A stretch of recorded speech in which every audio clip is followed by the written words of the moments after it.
नमस्कार আমি অ্যাস্ট্রোসিদি 2025 সালের জুন মাস সিংহ রাশির কেমন যাবে সেটা নিয়েই আজকের আলোচনা। চারটে বড় গ্রহ রাশি পরিবর্তন করেছে এই 2025 সালে। 29শে মার্চ শনি রাশি পরিবর্তন করেছেন, দেবগুরু বৃহস্পতি রাশি পরিবর্তন হয়েছে 15ই মে, রাহু এবং কেতু তাদের রাশি পরিবর্তন হয়েছে 18ই মে। সুতরাং এই যে চারটি বড় গ্রহের রাশি পরিবর্তন হয়েছে তার ফলে সিংহ রাশির ওপর কী প্রভাব পড়বে, কী পরিবর্তন আসবে, কোন কোন ক্ষেত্রে সফলতা, কোন কোন ক্ষেত্রে সতর্কতার মধ্যে দিয়ে চলবে, তাদের স্বাস্থ্য কেমন থাকবে, শিক্ষার সাথে যারা যুক্ত রয়েছে তাদেরই বা সময়টা কেমন, অর্থনৈতিক অবস্থা কেমন থাকবে, যারা চাকরিজীবী, যারা ব্যবসায়ী, যারা দাম্পত্য জীবনের সাথে যুক্ত রয়েছেন, যারা রিলেশনের সাথে যুক্ত রয়েছেন তাদেরই বা সময়টা কেমন। অর্থাৎ সার্বিকভাবে সিংহ রাশির জাতক জাতিকাদের এই জুন মাস কেমন যাবে সেটা নিয়েই আলোচনা করব। তবে মূল আলোচনায় যাওয়ার আগে একটা বিষয় আমাদের জেনে রাখাটা প্রয়োজন। এই যে আলোচনা, এই যে রাশিগত ফলাফল, এটা বিশেষত জুন মাসে গ্রহদের অবস্থানের পরিপ্রেক্ষিতেই এই আলোচনা। সিংহ রাশির জাতক জাতিকাদের ব্যক্তিগত জন্মকুণ্ডলিতে গ্রহদের অবস্থান এবং গ্রহদের দশা অন্তর্দশার ফলাফল যদি শুভত্বের দিকে নির্দেশ করে তাহলে শুভ ফলের পরিমাণ যেমন অনেকাংশে পজিটিভ হবে, তেমনই সিংহ রাশির জাতক জাতিকাদের ব্যক্তিগত জন্মকুণ্ডলিতে গ্রহদের অবস্থান যদি অশুভ অবস্থায় থাকে এবং গ্রহদের দশা অন্তর্দশার ফলাফল যদি অশুভত্বের দিকে নির্দেশ করে তাহলে শুভ ফলের পরিমাণ অনেকাংশে কম হবে। রাশিতে কেতুর অবস্থান, সপ্তমভাবে রাহু, অষ্টমে শনি, নবমে শুক্রের অবস্থান, দশমভাবে রবির সাথে বুধের অবস্থিতি, একাদশভাবে বৃহস্পতি এবং দ্বাদশভাবে মঙ্গলের অবস্থান। এই হচ্ছে জুন মাসে গ্রহদের অবস্থান। তার মধ্যে 6ই জুন বুধ তার রাশি পরিবর্তন করে দশম ভাব থেকে একাদশভাবে প্রবেশ যেমন করবে, তেমনই 7ই জুন মঙ্গল তার রাশি পরিবর্তন করে দ্বাদশ ভাব থেকে রাশিতে প্রবেশ করবেন। 15ই জুন রাশি অধিপতি রবি তার রাশি পরিবর্তন করে দশম ভাব থেকে একাদশভাবে প্রবেশ করবেন এবং শুক্রের রাশি পরিবর্তন একদম মাসের শেষের দিকে।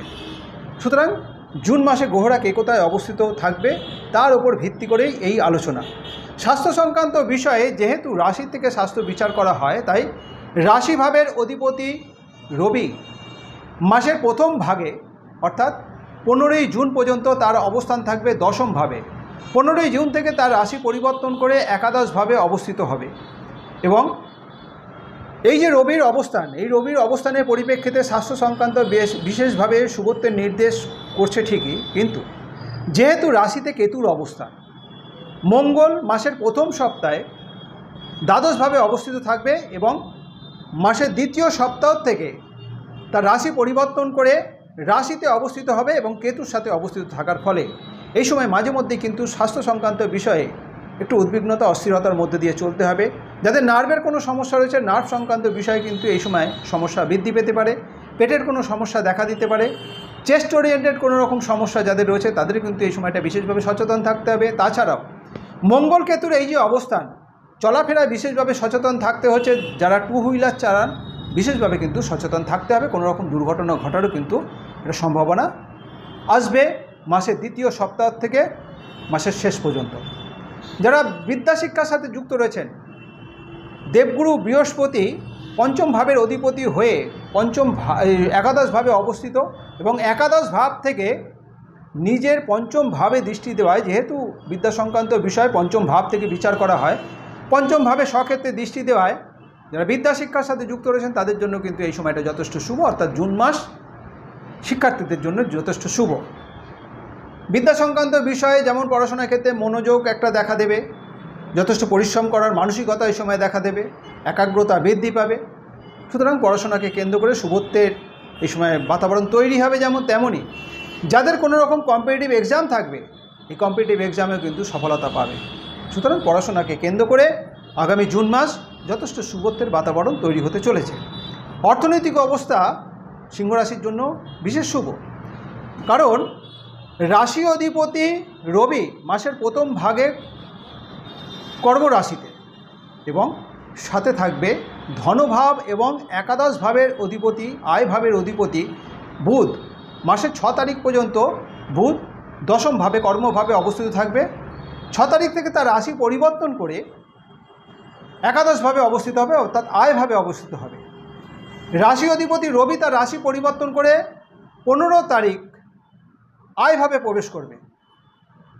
সুতরাং এই যে রবি বুধ অর্থাৎ রাশিপতি এবং ধনভাব এবং আয়ভাবের অধিপতি একত্রে আয়ভাবে অবস্থিত হয়ে বুধাদিত্য যোগ তৈরি করার ফলে সিংহরাশি জাতক জাতিকাদের অর্থনৈতিক দিকটা বিশেষ শুভত্বের বাতাবরণ নিয়ে আসবে, অর্থাৎ আয় উপার্জন যথেষ্ট পরিমাণে হবে, যথেষ্ট পরিমাণে সঞ্চয়ের দিকটা কিন্তু নির্দেশ করছে। যারা সিংহরাশি জাতক জাতিকারা যে কোনো ক্ষেত্রের সাথে যুক্ত থাকুন না কেন, চাকরিজীবী হতে পারে, ব্যবসায়ী হতে পারে, কোনো প্রফেশনের ক্ষেত্রে হতে পারে, এই সময়টা কিন্তু যথেষ্ট শুভ, অর্থাৎ আয় উপার্জন যথেষ্ট পরিমাণে বৃদ্ধি পাবে। যে সমস্ত জাতক জাতিকারা চাকরিজীবী, কর্মস্থান কিন্তু বিশেষত তাদের জন্য শুভ। কর্মভাবের অধিপতি ভাগ্যভাবে অবস্থিত, রাশিপতি রবি, আয়ভাবের অধিপতি বুধ একত্রে কিন্তু কর্মভাবে অবস্থিত। 7ই জুন ভাগ্যভাবের অধিপতি মঙ্গল ব্যয় ভাব থেকে তার রাশি পরিবর্তন করে রাশিতে অবস্থিত থাকবে। সুতরাং কর্মসংক্রান্ত বিষয়কে কেন্দ্র করে এই সময় কিন্তু চাকরিজীবীদের একটা, অর্থাৎ সিংহ রাশির জাতক জাতিকাদের মানসিক দিক থেকে একটা পরিবর্তন আসবে। কর্মপদ্ধতির একটা পরিবর্তন নিজেদের মধ্যে থেকে একটা চেঞ্জ করবে। যে কোনো বিষয়ে সমাধানের পথ কিন্তু এদের জানা থাকবে, অর্থাৎ সমাধানের পথ এরা যে কোনো বিষয়কে কেন্দ্র করে কর্মক্ষেত্রে সমাধান করতে পারবে, যেমন তেমনই পরিশ্রম করার মানসিকতাও থাকবে। সুতরাং এই যে একটা কম্প্যাক্ট জোন তৈরি হবে আগামী জুন মাসের 7 তারিখের পর থেকে, ঊর্ধ্বতন কর্তৃপক্ষের সুনজরে আসবে। তার জন্য কিন্তু পদোন্নতির সম্ভাবনা, যথেষ্ট আয় উপার্জন বৃদ্ধি পাবে, অর্থাৎ ভালো ইনক্রিমেন্টেরও সম্ভাবনা তৈরি হবে। সুতরাং কর্মসংক্রান্ত বিষয়কে কেন্দ্র করে সিংহ রাশির জাতক জাতিকাদের আগামী জুন মাস বিশেষ শুভত্বের বাতাবরণ তৈরি করতে চলেছে, বিশেষ শুভ প্রভাব বয়ে আনতে চলেছে। যারা বেকার, দীর্ঘদিন ধরে চাকরির জন্য চেষ্টা করছেন, তাদের জন্য কিন্তু এই সময়টা বেকারত্ব দূর হওয়ারও সম্ভাবনা তৈরি হতে চলেছে, কারণ এই সময় এই শুভ প্রভাবের ফলে তাদের ভালো কর্মপ্রাপ্তির মাধ্যম দিয়ে বেকারত্ব দূর হবে। যারা ব্যবসা বাণিজ্যের সাথে যুক্ত রয়েছেন, ব্যবসা সংক্রান্ত বিষয়ে এই সময় যথেষ্ট পরিমাণে সতর্কতার মধ্যে দিয়ে চলতে হবে, কারণ ব্যবসা ভাবে যেহেতু রাহুর একটা অবস্থান রয়েছে, ব্যবসা ভাবের অধিপতি শনি অষ্টম ভাবে অবস্থিত হওয়ার ফলে ব্যবসা সংক্রান্ত বিষয়কে কেন্দ্র করে মাঝে মধ্যে কিন্তু একটা টেনশন বৃদ্ধি পাবে। আগামী 1.5 বছর যেহেতু ব্যবসা ভাবে রাহু অবস্থিত থাকবে এবং আগামী 2.5 বছর ব্যবসা ভাবের অধিপতি শনিও কিন্তু অষ্টমভাবে অবস্থিত থাকবে। সুতরাং ব্যবসা সংক্রান্ত বিষয়কে কেন্দ্র করে আগামী জুন মাস একটু সচেতনভাবে থাকতে হচ্ছে। কোনো না কোনো বিষয়কে কেন্দ্র করে টেনশন বৃদ্ধি পাবে, একটু সতর্কভাবে থাকতে হচ্ছে। অতিরিক্ত বিশ্বাস কিংবা অতিরিক্ত নির্ভরশীলতার কারণে কোনো রকম ক্ষতি হওয়ার সম্ভাবনা থাকবে, সুতরাং সেদিক থেকে সতর্ক থাকতে হচ্ছে। তবে আয় উপার্জনের ধারাবাহিকতা কোনো রকম বাধাবিঘ্ন আসবে না, যথেষ্ট পরিমাণে আয় উপার্জন হবে। যারা দাম্পত্য জীবনযাপনের সাথে যুক্ত রয়েছেন, দাম্পত্য ভাবও যেহেতু সপ্তম ভাব থেকে বিচার করা হয় এবং সপ্তম ভাবে যেহেতু রাহু আগামী 1.5 বছর অবস্থিত থাকবে, সপ্তম ভাবের অধিপতি শনিও আগামী 2.5 বছর অষ্টমভাবে অবস্থিত থাকবে। সুতরাং জুন মাস বিশেষভাবে সচেতন থাকতে হচ্ছে। দাম্পত্য জীবনকে কেন্দ্র করে পারিবারিক সুখ শান্তি ক্ষেত্রে মাঝে মধ্যে কিন্তু একটা তিক্ততা তৈরি হবে, বাধাবিঘ্ন আসবে শান্তির ক্ষেত্রে। মাঝে মধ্যেই কিন্তু তর্ক বিতর্ক, মনোমালিন্য, মতবিরোধ দেখা দেবে স্বামী স্ত্রীর মধ্যে। সুতরাং নিজেদের পারিবারিক সুখ শান্তি যাতে বজায় থাকে, সিংহরাশির জাতক জাতিকাদের ব্যক্তিগতভাবে বিশেষভাবে নজর রেখে চলতে হচ্ছে। তাছাড়াও লাইফ পার্টনারের স্বাস্থ্য সংক্রান্ত বিষয়ে কিন্তু একটা উদ্বিগ্নতা নিয়ে আসবে। সুতরাং লাইফ পার্টনারের স্বাস্থ্য বিষয়ে কিন্তু একটু নজর রেখে চলতে হচ্ছে। যারা রিলেশনের সাথে যুক্ত রয়েছে, রিলেশন যেহেতু পঞ্চম ভাব থেকে বিচার করা হয়, পঞ্চম ভাবের অধিপতি দেবগুরু বৃহস্পতি একাদশভাবে অবস্থিত হয়ে পঞ্চম ভাবে স্বক্ষেত্রে দৃষ্টি দেওয়ায় এই সময় যথেষ্ট রিলেশনকে কেন্দ্র করে যথেষ্ট শুভত্বের নির্দেশ করছে। তাছাড়াও 15ই জুন থেকে রাশি অধিপতি রবি তার রাশি পরিবর্তন করে এই একাদশভাবে দেবগুরু বৃহস্পতি অর্থাৎ পঞ্চম ভাবের অধিপতির সাথে একত্রে অবস্থিত হয়ে পঞ্চম ভাবে দৃষ্টি দেওয়ায় সম্পর্ক আরও মজবুত হবে, আরও দৃঢ় বন্ধনে আবদ্ধ হবে। কোনো রকম সমস্যা দীর্ঘদিন ধরে চলছিল সম্পর্ককে কেন্দ্র করে, এই সম্পর্ককে কেন্দ্র করে যে ডিস্টারবেন্স ছিল সেই ডিস্টারবেন্স কিন্তু দূর হবে, সম্পর্ক আরও মজবুত হবে, আরও দৃঢ় বন্ধনে আবদ্ধ হবে।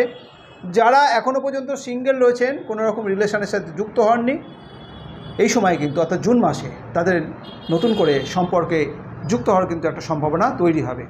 সুতরাং যারা রিলেশনের সাথে যুক্ত রয়েছেন তাদের জন্য কিন্তু এই সময়টা যেমন শুভ, তেমনই যারা সিঙ্গেল রয়েছেন তাদের জন্য কিন্তু রিলেশনে যুক্ত হওয়ার জন্য একটা সম্ভাবনা তৈরি হবে।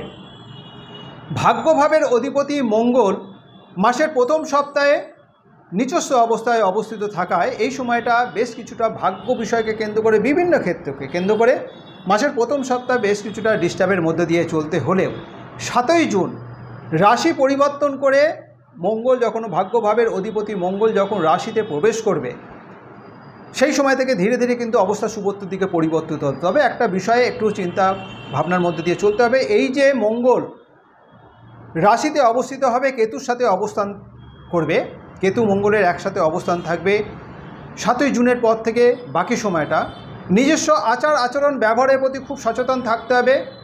একটা উগ্র মানসিকতা, জেদি মানসিকতা, স্বাধীন চেতা ভাব কিন্তু অনেকাংশে বৃদ্ধি পাবে। সুতরাং বিভিন্ন ক্ষেত্রকে কেন্দ্র করে, সেটা কর্মসংক্রান্ত, দাম্পত্য জীবনের ক্ষেত্রে, ব্যবসা বাণিজ্যের ক্ষেত্রে, যে কোনো বিষয় রিলেশনের ক্ষেত্রে, বিভিন্ন ক্ষেত্রে নিজেকে কিন্তু বিশেষভাবে সংযত রেখে চলতে হবে।